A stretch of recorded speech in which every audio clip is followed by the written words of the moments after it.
मन में इतने सारे ख्याली पुलाव पकाने के बाद कि शाम को खाने में क्या बनाऊं, तो सोचा पुलाव ही बना लूं। तर त्यासाठी कुकर घेतला, त्यामध्ये थोडं तेल तूप टाकलं, शहाजिरं टाकलं, काही खडे मसाले टाकले, त्यानंतर उभा चिरलेला कांदा टाकला आणि आलं लसूण आणि खोबरं बारीक वाटून टाकलं.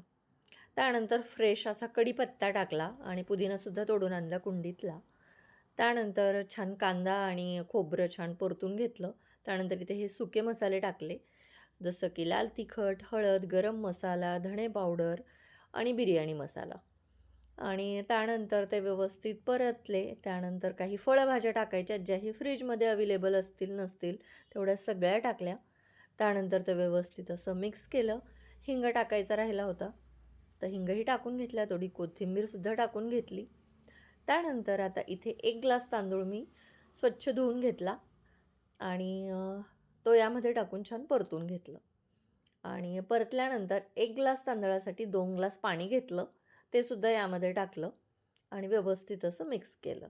आता वरून थोडी कोथिंबीर आणि पुदिना टाकायचा, जो मी मस्त फ्रेश असा तोडून आणला होता कुंडीतनं, तो टाकला. त्यानंतर सिक्रेट पदार्थ टाकायचा आहे, तो म्हणजे काय, बटर. बटर टाकल्याने भन्नाट अशी चव येते. मीठसुद्धा टाकून घेतलं बरं का. त्यानंतर थोडा मटण मसाला टाकायचा, त्याने एक एक्स्ट्राची चव ॲड होते त्यामध्ये.